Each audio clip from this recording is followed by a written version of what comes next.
Hi everyone, my name is Nikki Singh and I'm from Jets Education right here in the heart of Amritsar. And for those of you who don't know me, I'm from Australia. Okay, in this particular video lesson, we're going to be talking about sentence fluency. Now, most of this is about your writing, sentence fluency with writing. However, you can apply these same techniques to your speaking. So when I speak with students here at Jets Education, I notice that their fluency of their sentences is a little bit choppy at times. So sometimes they speak too quickly, sometimes too slow, and sometimes a combination of both. Okay, so let's dive right into this lesson today. And I'm just going to read out a definition of actually what sentence fluency actually is. So sentence fluency refers to how easy it is for your reader to read your sentences. It is important for you to read sentences to flow from one to another. So what does that actually mean? So when you write sentences, they need to flow, all right? So they need to start in a particular way and finish in a particular way. They need to flow. One idea flows to another idea rather than chopping and changing. We don't want lots of little short, simple sentences, and we don't always want long, complex sentences. We want a little bit of both. Okay, so things that you can remember. So please remember, write like you are talking with your reader, all right? Make some sentences short and others a little longer. So if all of your sentences are way too short and way too simple, then they're not going to explain enough within those sentences and then within those paragraphs. If the sentences are too long, perhaps you will lose your reader's attention. So if you're just rambling on from one sentence to another, it probably will become very boring very quickly. So please remember to add some short sentences and some long sentences. So not just with your writing, but also with your speaking. So quite often when I speak with students here at Jets Education, I only require them to give me a simple answer. So sometimes the question is really basic and it just requires a basic, simple answer. And yet other times I'll ask them a question and it refers something a little bit more detailed, a little bit more complex. The same applies to your writing. Okay, so what happens when you have strong sentence fluency? Now, one, you will write using complete sentences. So when your sentence has lovely fluency to it, so ebb and flow, it flows. And I talk about ebb and flow with my students here at Jets Education when they come to me for speaking. We talk about how their sentences should flow. It's the same with your writing. Your writing should flow. Your sentences should flow. And when they are complete sentences, that will automatically happen for you. Okay, next point. Your writing sounds as if you are talking with your reader. You will then connect with them. All right, so that's what I say to the students that come to me for English speaking. That speak naturally, as if you were speaking in your native language.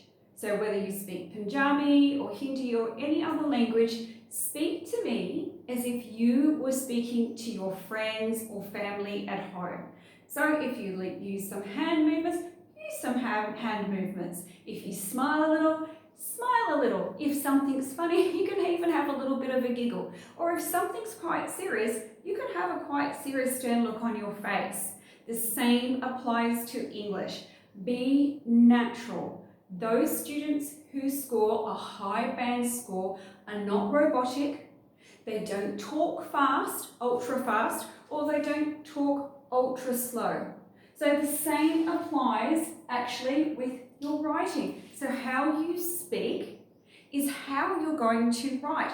That's why the 4 modules actually interconnect with each other. Okay, next point. Your writing should be smooth and it should flow and it should be easy to read. So once again, the ebb and flow of your voice. So we don't want you talking on the top of your voice.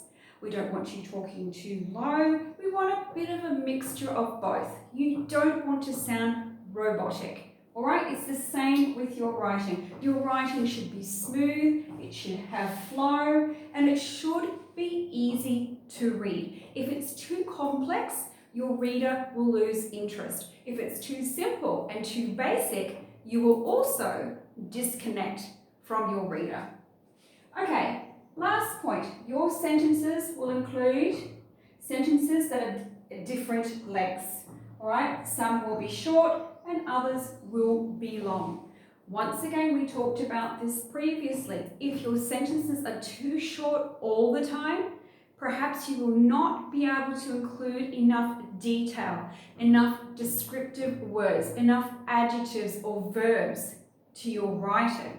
And then if your sentences are way too long, it could mean that you're rambling and there's not enough structure to your sentences. And that's something that we teach here at Jets Education, how to structure your sentences. So before you even write anything, it really comes from up here, how you say something, how you speak it. All right, so if sometimes you answer with a simple answer, perhaps that is what needs to be said. And sometimes you might need to give a more detailed response. So when you're speaking, somebody might say to you, are you going to the shops today? And you might say, yes, I'm going to the shops today, and perhaps that's enough. Or someone might say to you, are you going to school today? And you might say, no, I'm not going to school today. I'm not feeling very well, but I probably will be back at school the day after. So a little bit more of a detailed response. And also looking at your structure of your sentences, how you start it, how you finish it. There's some other tips I'm going to give you in another lesson, in another video, about flow and ebb of your voice, about your sentences starting up a little bit higher and ending a little bit lower, so that your listener knows that you've finished talking now and it's time for someone else to speak. So these are all things that I know how to teach you, being a native English teacher, but also our teachers here at Jets Education know how to teach you those skills as well. Okay, so basically now you have some basic information about sentence fluency. I hope they have been of some benefit to you. If you like this video, give me a thumbs up, share this information with your friends, and you can also subscribe. If there's a question that you'd like to ask, leave a comment in the comment section below, and all of our contact details are up on the top of the page. Well, that's it for this lesson, and we'll see you again next time. Bye for now.